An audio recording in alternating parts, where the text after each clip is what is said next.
নমস্কার বন্ধুরা, আমি সুশোভন। আপনারা দেখছেন আপনাদের প্রিয় চ্যানেল অদ্ভুত অথচ বাস্তব। বিশ্বের আধুনিক জিওপলিটিক্সের ময়দানে একটা কথা খুব স্পষ্ট, যে দেশ নিজের আকাশে ওড়ার জন্য অন্যের প্রযুক্তির উপর নির্ভর করে, বিপদের দিনে সেই দেশকে ব্ল্যাকমেল করা সবচেয়ে সহজ হয়ে দাঁড়ায়। পরমাণু বোমা তৈরি করা কিংবা মহাকাশে রকেট পাঠানো যতটা কঠিন, তার চেয়েও বহুগুণ বেশি কঠিন হলো একটা শক্তিশালী ফাইটার জেটের জন্য নিজস্ব এয়ারো ইঞ্জিন তৈরি করা। আজকের বিশ্বে মাত্র 4 থেকে 5টি দেশের কাছে এই প্রযুক্তি রয়েছে। ভারত যদি সত্যি সত্যি একটি বিশ্বশক্তি বা সুপার পাওয়ার হিসেবে নিজেকে প্রতিষ্ঠিত করতে চায়, তবে ওয়াশিংটন বা মস্কোর মুখাপেক্ষী হয়ে থাকা বন্ধ করতে হবে। বিশ্ব রাজনীতির আন্তর্জাতিক মঞ্চে কোনো দয়া বা অনুকম্পা চলে না। যা থাকে তাহলে কেবল শক্তিকেন্দ্রিক নিটল বাস্তব। আর সেই বাস্তবকে সামনে রেখেই আজ ভারত তার ইতিহাসের সবচেয়ে বড় সামরিক ও স্ট্র্যাটেজিক সিদ্ধান্ত বাস্তবায়িত করতে চলেছে। এই ভিডিওর শুরুতেই আমি জানি আপনারা অনেকেই কমেন্ট সেকশনে এসে বলবেন, সুশোভন আবার সেই কাবেরী ইঞ্জিন নিয়ে ভিডিও? গত 30 বছর ধরে তো এই কাবেরী ইঞ্জিনের গল্প শুনে আসছি, কাজের কাজ তো কিছুই তৈরি হলো না। তবে কেন বারবার এই একই বিষয়ে আপডেট দেওয়া? আপনাদের এই ক্ষোভ ও হতাশা অত্যন্ত স্বাভাবিক।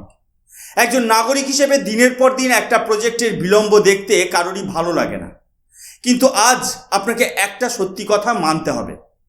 বিশ্ব সামরিক ইতিহাস সাক্ষী আছে, ডিফেন্স ইন্ডাস্ট্রিয়াল কমপ্লেক্সের ভেতরে সবচেয়ে জটিল এবং দুরূহ জিনিস হলো এই এয়ারো ইঞ্জিন ম্যানুফ্যাকচারিং।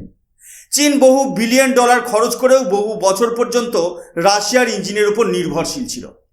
আমরা কাবেরী প্রজেক্টে ব্যর্থ হইনি, বরং আমরা দীর্ঘদিন ধরে সঠিক গাইডেন্স এবং ইঞ্জিনিয়ারিং পরিকাঠামোর অভাবে আটকে ছিলাম। তবে আজ আমি এই ভিডিওটি বানাচ্ছি কারণ এবার পরিস্থিতি আমূল বদলে গেছে। ভারত সরকার এবং আমাদের বিজ্ঞানীরা এই প্রজেক্টকে ডাস্টবিনে ফেলে দেননি, বরং প্রতিটা পদে অত্যন্ত ধৈর্যের সাথে স্বাবলম্বী হওয়ার নতুন পথ তৈরি করেছেন। আর সেই চেষ্টার ফল হিসেবে আমাদের সামনে দুটো বিরাট উন্নয়ন বা ডেভেলপমেন্ট এসেছে, যা প্রতিটি ভারতবাসীর জানা উচিত। এবার আসা যাক আমাদের মূল নিউজ রিপোর্টে। ভারতের প্রতিরক্ষা গবেষণাগার ডিআরডিও এবং তাদের অধীনস্থ সংস্থা জিটিআরই এই মুহূর্তে দুটি অত্যন্ত বড় এবং যুগান্তকারী খবর সামনে দিয়েছে। প্রথম বড় খবর হলো, ডিআরডিও এখন তাদের বিখ্যাত কাবেরী 2.0 প্রজেক্টের একটি সম্পূর্ণ নতুন এবং শক্তিশালী কোর ডিজাইন করার সিদ্ধান্ত নিয়েছে। এই নতুন কোরের মূল লক্ষ্য হলো আমেরিকার বিখ্যাত সংস্থা জেনারেল ইলেকট্রিক্সের তৈরি GEF404 ইঞ্জিনের ওপর থেকে ভারতের সার্বিক নির্ভরতা চিরতরে সমাপ্ত করা। দ্বিতীয় খবরটি আরও বেশি স্বস্তিদায়ক। বিগত কয়েক দশক ধরে ভারত নিজস্ব ইঞ্জিন তৈরি করলেও দেশে উপযুক্ত কোনো টেস্টিং ফেসিলিটি ছিল না, যার ফলে আমাদের ইঞ্জিন পরীক্ষার জন্য রাশিয়ার উপর নির্ভর করতে হতো এবং বছরের পর বছর সময় নষ্ট হতো। জিটিআরই নিশ্চিত করেছে যে 2026 সালের এই বর্তমান তৃতীয় ত্রৈমাসিক অর্থাৎ জুলাই, আগস্ট, সেপ্টেম্বর কোয়ার্টারের মধ্যেই বেঙ্গালুরুর রাজনকুন্টে এলাকায় ভারতের প্রথম আধুনিক advanced aero engine testing facility চালুকৃত বা কমিশন হতে চলেছে। এই খবরগুলো জানার পর আমাদের মনে কিছু মৌলিক প্রশ্ন জাগা খুব স্বাভাবিক। হঠাৎ কেন আমেরিকা আমাদের চুক্তি অনুযায়ী GEF404 ইঞ্জিন সরবরাহ করতে দেরি করছে? এর পেছনে কি কোনো জিওপলিটিক্যাল চাপ তৈরির কৌশল রয়েছে? এই যে কাবেরী 2.0 ইঞ্জিনের কথা বলা হচ্ছে, এর নতুন কোর কিভাবে ভারতকে 90 কিলোনিউটন ক্লাসের শক্তি দেবে? আর বেঙ্গালুরুর এই নতুন টেস্টিং ফেসিলিটি চালু হলে কিভাবে ভারতের আগামী দিনে তেজস MK1A এবং পঞ্চম প্রজন্মের ফাইটার জেট অ্যামকার ভাগ্য বদলে যাবে? আসুন এবার আমরা এই সরাসরি প্রশ্নের উত্তর খুঁজি আমাদের বিস্তারিত অ্যানালিসিসে। স্ক্রিনে আপনারা যে নিউজ আর্টিকেলের স্ক্রিনশটটি দেখতে পাচ্ছেন, তার হেডলাইনে স্পষ্ট লেখা আছে, DRDO restarts Kaveri engine programme, indigenous fighter jet engine project after years. এখন প্রশ্ন হলো, ভারত সরকার হঠাৎ কেন এই কাবেরী প্রোগ্রামকে নতুন উদ্যমে পুনরুজ্জীবিত করার নির্দেশ দিল? এর উত্তর লুকিয়ে আছে আমাদের হিমালয় সীমান্ত এবং পশ্চিমাঞ্চলীয় সীমান্ত পাহারায় নিযুক্ত তেজস MK1A যুদ্ধ বিমানের মধ্যে। ভারত আমেরিকার GE এয়ারোস্পেসের সাথে চুক্তি করেছিল তাদের GEF404 ইঞ্জিন কেনার জন্য, কিন্তু গত 2 বছরে আমেরিকা বিভিন্ন সাপ্লাই চেনের দোহাই দিয়ে একের পর এক ইঞ্জিনের ডেলিভারি পিছিয়ে দিয়েছে। একদিকে চীন সীমান্তের উত্তেজনা, অন্যদিকে ভারতের স্কোয়াড্রন সংখ্যা কমে যাওয়া। এমন এক সংকটময় মুহূর্তে আমেরিকা থেকে সঠিক সময়ে ইঞ্জিন না আসা ভারতের জাতীয় নিরাপত্তার জন্য বড় চিন্তা হয়ে দেখা দেয়। পেন্টাগন এবং মার্কিন নীতি নির্ধারণকারীরা প্রায়ই অস্ত্র বা ইঞ্জিন সরবরাহের গতি নিয়ন্ত্রণ করে অন্য দেশকে নিজেদের কূটনৈতিক স্বার্থে ব্যবহার করতে চায়। ভারত সরকার বুঝতে পেরেছে যে বিদেশের ওপর ভরসা করে কোনো দেশ নিজের সার্বভৌমত্ব রক্ষা করতে পারে না। আর ঠিক এই কারণে জিটিআরই সিদ্ধান্ত নিয়েছে তারা কাবেরী 2.0-র জন্য একটি সম্পূর্ণ নতুন কোর তৈরি করবে। এই দ্বিতীয় স্ক্রিনশটটিতে দেখুন, পরিষ্কার বলা রয়েছে GTRE envisages new core for Kaveri 2.0 to replace GEF 404 engine. আপনারা যদি 1980 এবং 90-এর দশকের কাবেরী প্রজেক্টের ইতিহাস দেখেন, 1989 সালে ভারত সরকার আনুষ্ঠানিকভাবে কাবেরী ইঞ্জিন তৈরির সবুজ সংকেত দিয়েছিল। কিন্তু সেই সময়ে তৈরি ইঞ্জিনের ওজন ছিল অনেক বেশি, কিন্তু তার থ্রাস্ট অর্থাৎ ধাক্কা দেওয়ার ক্ষমতা ছিল কম। উচ্চ তাপমাত্রায় ইঞ্জিনের ব্লেডগুলো সহ্য করতে পারত না। ফলে তৎকালীন সরকার প্রজেক্টটি স্থগিত রেখে আমেরিকার জেনারেটর ইঞ্জিনের দিকে ঝুঁকেছিল। কিন্তু আজ কাবেরী 2.0 প্রজেক্টে সেই পুরনো ভুলগুলোকে শুধরে নেওয়া হয়েছে। আগের কাবেরী ড্রাই ইঞ্জিনের থ্রাস্ট ছিল মাত্র 48 থেকে 52 কিলোনিউটন, যা দিয়ে একটি হালকা যুদ্ধবিমান চালনা করা সম্ভব ছিল। কিন্তু এই নতুন কোর যুক্ত হওয়ার পর কাবেরী 2.0 ইঞ্জিনটি সোজা 90 কিলোনিউটন থ্রাস্ট ক্লাসে পৌঁছে যাবে। এবার একটু সহজ ভাষায় বোঝা যাক যে একটি অ্যারো ইঞ্জিনের এই কোর বলতে আসলে কি বোঝায় এবং আমাদের বিজ্ঞানীকুল এতে কি পরিবর্তন আনছেন। একটি জেটের মূল ইঞ্জিন ঘরের ভেতরে তিনটি প্রধান জিনিস থাকে: কম্প্রেসর, কম্বাসন চেম্বার এবং হাই প্রেশার টারবাইন। এই পুরো সেটআপটিকে একসাথে ইঞ্জিনের কোর বলা হয়। কাবেরী 2.0 প্রজেক্টে আমাদের ডিআরডিও এবং জিটিআরইর প্রকৌশলীরা প্রধানত কাজ করছেন হাই প্রেশার কম্প্রেসরের ক্ষমতা বাড়ানোর উপর, কারণ এটি ঠিক করে যে ইঞ্জিন কত দ্রুত বাতাস ভেতরে টেনে নেবে এবং কত বেশি জ্বালানি সাশ্রয় করে মারাত্মক থ্রাস্ট বা শক্তি তৈরি করতে পারবে। এর জন্য কয়েকটি নতুন প্রযুক্তি ব্যবহার করা হচ্ছে।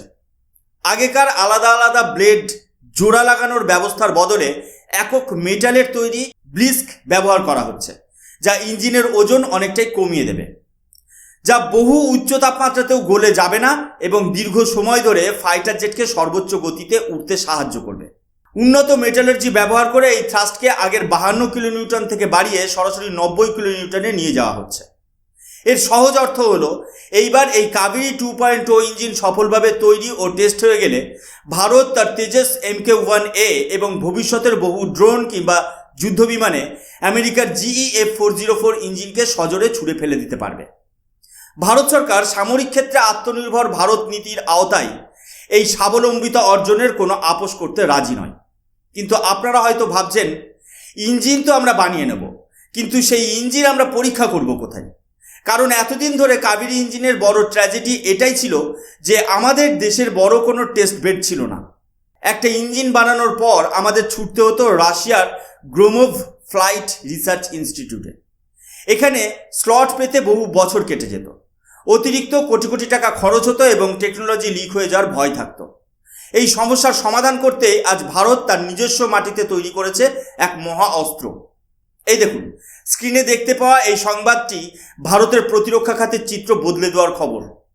হেডলাইনে লেখা রয়েছে, জিটিআরইজ 130 kilonewton engine test bed facility নিয়ার্স completion in Bengaluru. 2026 সালের এই তৃতীয় ত্রৈমাসিক অর্থাৎ জুলাই থেকে সেপ্টেম্বরের মধ্যেই বেঙ্গালুরুর রাজাঙ্কুটে এলাকায় আমাদের নিজস্ব advanced aero engine testing facility চালু হতে চলেছে। এটি কেন একটি মহাবিপ্লব তা বুঝুন। Twin cell testing capacity. এই ফেসিলিটিতে দুটি সম্পূর্ণ আলাদা ইন্ডিপেন্ডেন্ট ইঞ্জিন টেস্ট সেল থাকছে।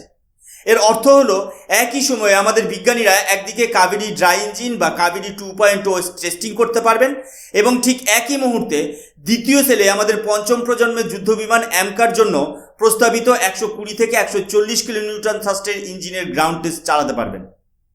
Zero engine dependency. এই কেন্দ্র চালু হয়ে গেলে ভারত নিজের মাটিতেই রাত দিন 24 ঘন্টা ইঞ্জিনের টেস্টিং ও ডেটা অ্যানালিসিস করতে পারবে। কোনো বিদেশি রাষ্ট্রের ওপর আমাদের আর নির্ভর করতে হবে না। পুরো বিশ্ব আজ রাশিয়া ইউক্রেন যুদ্ধ এবং মধ্যপ্রাচ্যের অস্থিরতার কারণে সাপ্লাই চেনের সংকটে ভুগছে। এমন পরিস্থিতিতে ভারত যদি নিজের এয়ারো ইঞ্জিন টেস্ট বেড ও নিজস্ব কোর তৈরি না করে, তবে আগামী দিনে আমাদের বিমান বাহিনী পঙ্গু হয়ে পড়তে পারে। তাই বেঙ্গালুরুর এই টেস্টিং কমপ্লেক্স ভারতের সামরিক সুরক্ষার জন্য একটি বড় মাইল ফলক। পরিশেষে এটুকু স্পষ্ট যে কাবেরী ইঞ্জিন প্রজেক্ট কোনো ব্যর্থ রূপকথা নয়, বরং এটি ভারতের সামরিক স্বাবলম্বিতার সবচেয়ে গুরুত্বপূর্ণ লড়াই। হয়তো এই পথ কঠিন, হয়তো এতে কয়েক বছর অতিরিক্ত সময় লেগেছে, কিন্তু ভারত সরকার এবং আমাদের ডিআরডিও বিজ্ঞানীরা সঠিক দিশাতেই এগোচ্ছে। আমেরিকার উপর থেকে জেনারেটর ও ইঞ্জিনের নির্ভরতা কমিয়ে আমাদের নিজস্ব কাবেরী 2.0 গড়ে তোলা এবং বেঙ্গালুরুর বুকে আন্তর্জাতিক মানের এয়ারো ইঞ্জিন টেস্টিং ফ্যাসিলিটি গড়ে তোলা প্রমাণ করে যে ভারত এবার প্রতিরক্ষা ক্ষেত্রে কারোর দয়ার উপর বাঁচতে রাজি নয়। আজ থেকে কয়েক সপ্তাহ পর যখন ভারতের নিজস্ব তৈরি ইঞ্জিনের গর্জন আকাশে শোনা যাবে, তখন এই ঐতিহাসিক পদক্ষেপগুলোর মূল্য সবাই বুঝতে পারবে। আপনাদের কি মনে হয়, ভারত কি আমেরিকার ইঞ্জিন ছাড়াই কাবেরী 2.0 দিয়ে বিশ্বমঞ্চে নিজের পরাক্রম দেখাতে পারবে? আপনাদের গুরুত্বপূর্ণ মতামত নিচে কমেন্ট সেকশনে অবশ্যই লিখে জানান।